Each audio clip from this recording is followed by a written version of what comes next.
तो hello students, ये हमारी वीडियो का नेक्स्ट पार्ट है। इसमें हम फिज़िकल साइंस का जो पेपर था 2022 जून का उसका सॉल्यूशन कर रहे हैं। तो हमारा जो पहला क्वेश्चन है वो ये है कि if z equals to i to the power i tends to infinite then a possible value of 1/z ln z is. ये हमारा क्वेश्चन है। ये ऑप्शंस थे, तो बड़ा इजी क्वेश्चन था। इसमें क्या करना है आपको कि पहले आप लिख लेते हैं कि हमको क्या दे रखा है। ये दे रखा है। अब हमने लॉग ले लिया, दोनों साइड लॉग ले लिया, i इंटू आई। अब क्या करते हैं हम कि इसको इस साइड ले लेते हैं ln i। अच्छा, जब ये इनफाइनाइट तक टेंस कर रहा है तो हम इसको z लिख सकते हैं ln i, है कि नहीं। अब जब z तक लिख ही दिया है तो इसको इस साइड ले लेते हैं 1/z ln z equals to क्या आ गया ln i, और यही तो हमारा आंसर ये रहा बी। तो हमारा नेक्स्ट क्वेश्चन है कि हमको दिया हुआ है 2n × n invertible real matrices A and B satisfy the relation A B का transpose whole minus A inverse B का whole inverse if B is orthogonal then A must be. A क्या है ये पूछा है। ये हमारे ऑप्शन थे, तो हम देखते हैं। A और B का हमने ले लिया ट्रांसपोज, ठीक है। अब क्या करते हैं, जब इसको खोलेंगे तो ये होगा B का ट्रांसपोज A का ट्रांसपोज। अब हमको पता नहीं है B क्या है, लेकिन A का दे रखा है। B का ट्रांसपोज, A का ट्रांसपोज क्या दिया हुआ है, A इज कहाँ गया, A and B satisfy the B is orthogonal then B। अच्छा, B ऑर्थोगोनल है, तो B अगर ऑर्थोगोनल है तो इसका मतलब है कि B ट्रांसपोज होगा B इनवर्स। तो ये होगा B इनवर्स A का पावर A ट्रांसपोज। तो हमारे ये किसके बराबर है, ये बराबर है A इनवर्स B का होल इनवर्स। तो ये होगा हमारे पास B इनवर्स, A का इनवर्स तो होगा क्या, A ही होगा। अब अगर इसका हम ऑर्डर चेंज कर लें, नहीं ऑर्डर की ज़रूरत नहीं है, B इनवर्स A, तो A का ट्रांसपोज आ रहा है हमारे पास -A। तो ये क्या है हमारे पास, एंटी सिमेट्रिक। तो हमारा नेक्स्ट क्वेश्चन है ये कि at z equals to 0 the function 1/z minus sine z of a complex variable z has no singularity, a simple pole, a pole of order 2, a pole of order 3। तो ये हमको पूछा है कि पोल बताना है। इसको कैसे करेंगे, पहले हम लिख लेते हैं कि f ऑफ z बराबर क्या है 1/sin z, ठीक है। अब साइन z को हम क्या करेंगे, एक्सपांड कर लेते हैं, मतलब साइन z का फंक्शन होता है, z का expansion 3/3 factorial plus z to the power 5 factorial minus dot dot. अब z से z कैंसिल, बचेगा क्या, minus minus plus z³ factorial minus z to the power 5 factorial plus and so on. यहाँ से हम 1/z³ जो है वो कॉमन ले लेते हैं, तो 1/3 फैक्टोरियल प्लस नहीं ऐसे z to the power 5 factorial and so on. तो हमारे पास ये बचा है 1/z³, तो पोल ऑफ ऑर्डर 3।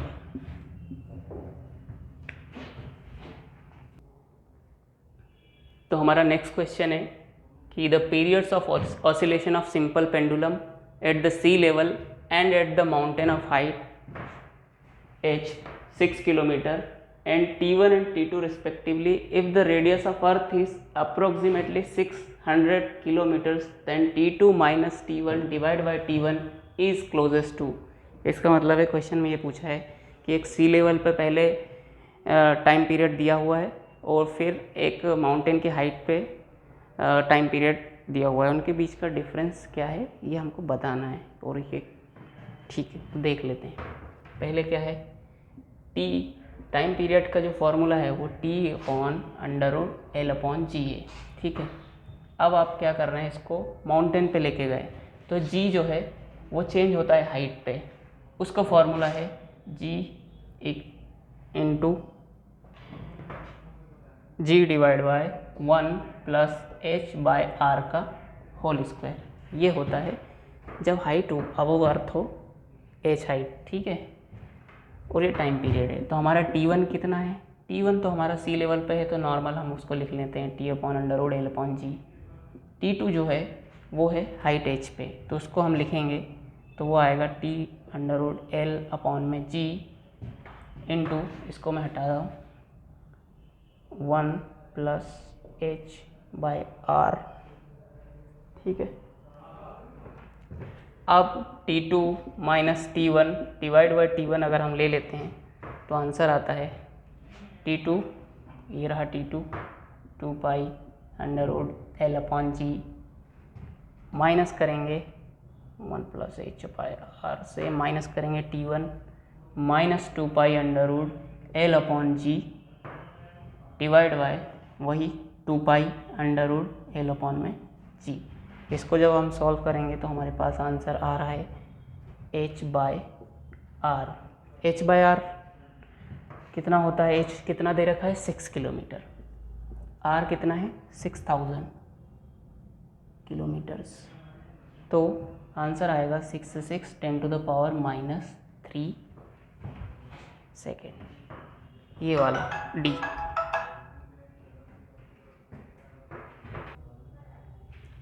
तो ये हमारा नेक्स्ट क्वेश्चन है। हम क्या है कि हमको पता है फॉर्मूला n फैक्टोरियल बराबर होता है summation integral e⁻⁻x x⁻n−1 dx 0 to power infinite. अब हम क्या करते हैं, यहाँ एक सब्स्टिट्यूशन कर देते हैं, x = y⁻1/n। dx क्या होगा हमारे पास? 1/n y dy, ये आ गया dx dy। x की जगह हम 0 रखते हैं तो y भी हो जाएगा हमारा 0, और x की जगह जब हम इनफाइनाइट रखेंगे तो हमारे पास जो y है वो भी होगा इनफाइनाइट। ओके, अब हम क्या कर रहे हैं कि यहाँ हम सब्स्टिट्यूशन कर देते हैं n factorial 0 to infinite, limit तो कोई चेंज हो नहीं रही है। e⁻⁻x का होगा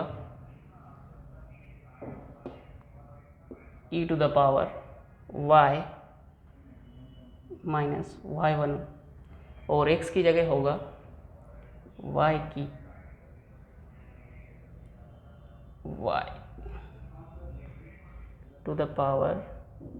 y⁻n-1 डिवाइड बाय n, और dx की जगह हम लेंगे 1/n y⁻1/n-1 dy, ठीक है। ये हमारा रहा सॉल्यूशन। अब आगे करते हैं। तो n फैक्टोरियल = 1/n, यहाँ से कॉमन ले लेते हैं, 1/n 0 to इनफाइनाइट, इसका बचेगा -y⁻1/n, ये और ये कैंसिल हो जाएगा, बच रहा है यहाँ dy। तो n फैक्टोरियल, n को हम इस साइड ले लेते हैं, तो 0 to इनफाइनाइट e⁻−y का 1/n dy, ठीक है। अब n फैक्टोरियल को हम लिख सकते हैं n+1, ठीक, और यहाँ हमारे पास बचेगा 0 to पावर e-y के पावर y = 1/n dy। अब जब इससे हम कंपेयर करते हैं तो 1/n बराबर क्या है हमारे पास? 1/n बराबर है 2m, तो यहाँ लिख देते हैं 1/n बराबर 2m। तो आपका आंसर क्या आ गया? 1/2m + 1 + 2m/2m, ये हमारा आंसर है। तो ये हमको इंटीग्रल दे रखा था, बड़ा फेमस क्वेश्चन है ये, -∞ to ∞ cos ax divide by x² + 1 dx for a greater than 0 is, इसका इंटीग्रल पूछा है, ठीक है। तो इसको सॉल्व करते हैं, कॉम्प्लेक्स एनालिसिस, -∞ to ∞। अच्छा, हम इसको ये लिख सकते हैं कि हम इसका अगर किसका रियल पार्ट ले लें, इसको हम लिख सकते हैं cos az divide by z² + 1 dx, ठीक है। अब इसका इंटीग्रल होता है रेसिड 2π टाइम्स समेशन ऑफ रेसिड्यूस। अब रेसिड्यूस करना है, रेसिड्यूस क्या होगा, F of Z Z square plus 1 बराबर 0, तो जेड बराबर आएगा प्लस माइनस 1। हम इस पे ऊपर वाले ही पार्ट ले रहे हैं तो प्लस 1 प्लस आई वाला आंसर आएगा। आप देखते हैं इसको क्या करना है कि पोल कितना होगा, ये सिंपल पोल है, सिंपल पोल के लिए आंसर आता है सीधे रेसिड्यू का z into F Z. Z क्या है हमारा, जेड है Z minus I, F of Z कितना है, एफ ऑफ जेड है कॉस नहीं E to the power A Z divide by Z square plus 1, या इसको हम क्या लिख सकते हैं, जेड प्लस आई और जेड माइनस आई। लिमिट हमारी कहाँ से कहाँ तक है, जेड से आई तक। इसको हम लिखेंगे z माइनस आई से z minus I cancel, e to the power a i divide by 2i।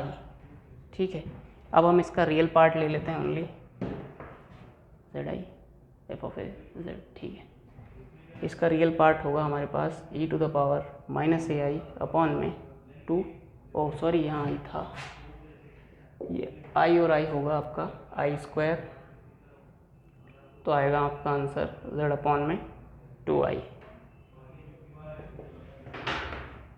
Answer आ गया आपका 2 pi I times 2i e to the power minus ए।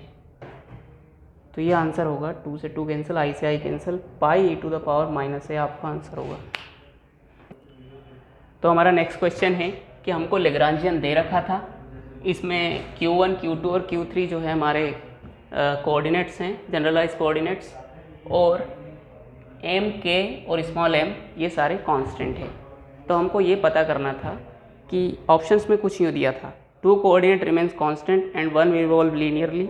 दूसरा ऑप्शन था 1 coordinate remain constant, 1 evolve linearly and the third evolve as a quadratic function. तीसरा option है 1 coordinate evolve linearly and 2 evolves quadratically. चौथा option है all 3 evolve linearly.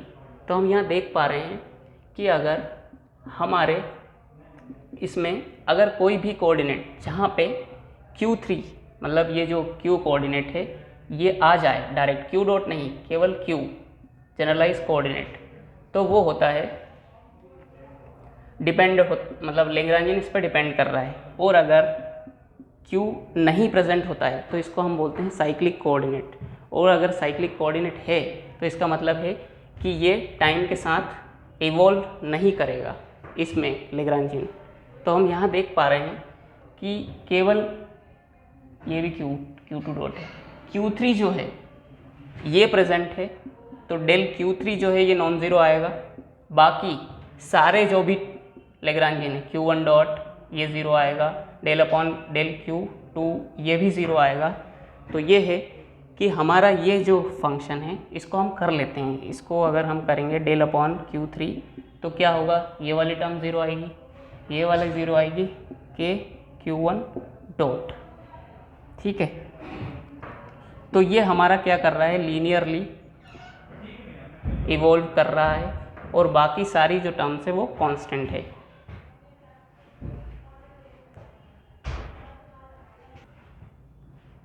तो हमारा अगला question है इसमें है कि एक इलेक्ट्रोमैग्नेटिक वेव है, उसको हमने इंसिडेंट किया है वैक्यूम पे, एक प्लेन के ऊपर नॉर्मली इंसिडेंट किया है। ठीक है, तो पूछा यह गया है if the amplitude of the electric field of incident wave is E not end of the transmitted wave is 2, incident जो है वो ई नॉट है और ट्रांसमिटेड वेव जो है वो 2 ई नॉट बाई 3 इसका मैग्नीट्यूड है इलेक्ट्रिक फील्ड का। Then neglecting any loss the refractive index of the medium is, तो रिफ्रैक्टिव इंडेक्स हमसे पूछा गया है। रिफ्रैक्टिव इंडेक्स के लिए अगर नॉर्मल इंसिडेंट है तो हमारे पास फार्मूला होता है E/2 transmitted divide by E/, जो दूसरे मीडियम में है ट्रांसमिटेड, ये इंसिडेंट है। ठीक है, इंसिडेंट अपॉन में ट्रांसमिटेड, ये होता है 2n1 divide by n2 plus n1। ठीक है, अब यहाँ दिया हुआ था कि ये वैक्यूम में है। ठीक है, तो n1 बराबर हो गया हमारा 1। आंसर आएगा हमारा 2/n2+1, और ये हमारे पास मैग्नीट्यूड दे रखा था E0 डिवाइड बाय, सॉरी ये ट्रांसमिटेड है, ये इंसिडेंट है, तो आएगा 2E0/3 डिवाइड बाई E0, बचा क्या 2/3 2/n2+1। ठीक है, इसको हम और कर लेते हैं, n2+1 3 में n2 बराबर आ जाएगा हमारा 2 आंसर। तो ये हमारा क्वेश्चन दिया हुआ था। इसमें क्या था कि एक पुली है जिसकी रेडियस ए है और मोमेंट ऑफ इनर्शिया आई दे रखा हुआ है, और यहाँ पे क्या है कि एक स्प्रिंग लगा हुआ है जिसका स्प्रिंग कांस्टेंट के है, और यहाँ मास एम का एक वेट लटका हुआ है। तो ये पूछा गया था कि अगर ये फ्रीली, अगर हम इसको थोड़ा खींच दें तो ये थोड़ा सिंपल हार्मोनिक मोशन करने लगेगा, तो उस सिंपल हार्मोनिक मोशन की जो एंगुलर फ्रिक्वेंसी है वो कितनी होगी ये बताइए, ये सवाल था। ठीक है, तो हम इसको बहुत तरीके हैं करने के, लेकिन सबसे पहला तरीका और आसान तरीका वो ये है कि आप लिख लीजिए एनर्जी। पहले हम क्या स्प्रिंग की एनर्जी क्या होती है, पोटेंशियल एनर्जी 12 kx²। ठीक है, फिर हमको क्या करना चाहिए, इसकी जो रोटेशनल एनर्जी और काइनेटिक एनर्जी की वो लिख लेते हैं। तो पहले मास की लिख लेते हैं 12mv²। अच्छा, ये हम इसको मान रहे हैं कि ये यहाँ से कहीं शुरू हुआ होगा और x डिस्प्लेसमेंट आया होगा इसमें, तो इसकी जो पोटेंशियल एनर्जी है वो mgx हो गई। अब ये रोटेट हो रहा है तो रोटेशनल एनर्जी हो गई 12I ω²। क्वेश्चन में ये दिया हुआ था कि ये फ्रीली रोटेट कर रही है। फ्रीली रोटेट का मतलब है रोटेशन विदाउट स्लीपिंग कि ओमेगा r जो है वो v के बराबर है। ठीक है, ये जो वेलोसिटी से जा रहा है। अब आपको क्या करना है, आप इसको डिफ्रेंशिएट कर दीजिए, क्योंकि अगर यहाँ पे कोई भी फोर्स, सारे फोर्सेस कंजर्वेटिव फोर्सेस है, कोई भी नॉन कंजर्वेटिव फोर्स नहीं लग रहा है जैसे फ्रिक्शन, तो टोटल एनर्जी कांस्टेंट होना चाहिए। तो टाइम के साथ अगर हम इसको डिफ्रेंशिएट करें तो ये 0 आना चाहिए।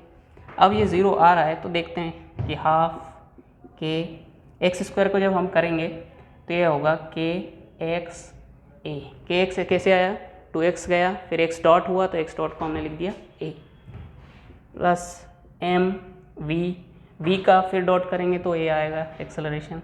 ठीक है, यहाँ v आएगा, सॉरी a नहीं आएगा, फिर minus mgv plus i omega का जब आप डिफ्रेंशिएट करोगे तो अल्फ़ा रोटेशनल एक्सेलरेशन। ठीक है, ये हो गया। ये किसके बराबर है, 0 के बराबर, 0 के बराबर आ गया है। अब हमको पता करना था केवल एक्सेलरेशन फ्रीक्वेंसी। तो फ्रीक्वेंसी तक पहुंचने के लिए हमको कुछ यूँ इसको फोर्स का फार्मूला बनाना होगा। तो देखते हैं, एक्सेलरेशन अलग कर लेते हैं, kxv minus mva minus mgv। अब यहाँ क्या है कि ओमेगा दे रखा है, ओमेगा को हम लिख सकते हैं ओमेगा बराबर v/r, तो लिख दिया, प्लस i ओमेगा की जगह v/r, अल्फ़ा की जगह लिख सकते हैं a/r, तो अल्फ़ा की जगह हमने लिख दिया a/r। ये हो गया 0 के बराबर।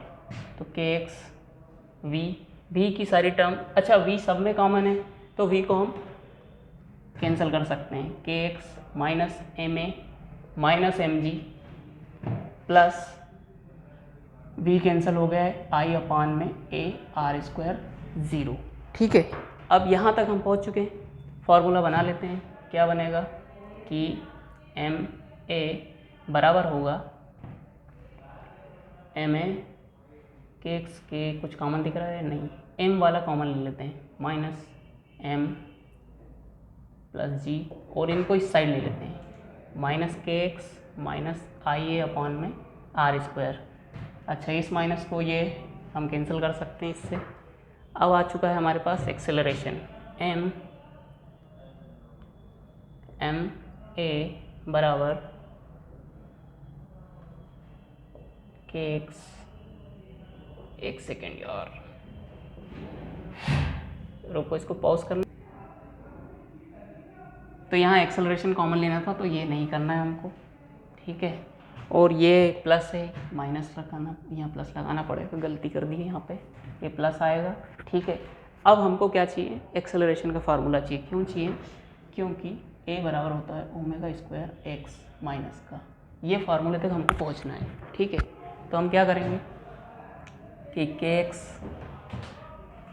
के एक्स माइनस एम जी को एक साइड लिख लिया, plus M plus I divide by R square A, ये हमारा कॉमन आ गया, ठीक है। अब हम क्या करते हैं कि इसको इस एक को इस साइड लेके आते हैं, तो M G minus K X divide by M plus I divide by R square, ठीक है। ये हम पहुंच गए। अब क्या है कि एक्सेलरेशन जो है वो क्या है, ये वाला पार्ट तो कांस्टेंट है, ये वाला बचेगा, तो हम इसको छोड़ते हैं, इसको हम लिख देते हैं constant minus K X upon में M plus I by R square, ठीक है। तो हमारा ये वाला फॉर्मूला जब हम इससे कंपेयर करते हैं तो ओमेगा के बराबर आ जाएगा, ओमेगा बराबर under root 1 upon M plus I है ना, आई अपॉन में आर स्क्वायर, ये फ्रिक्वेंसी आएगी।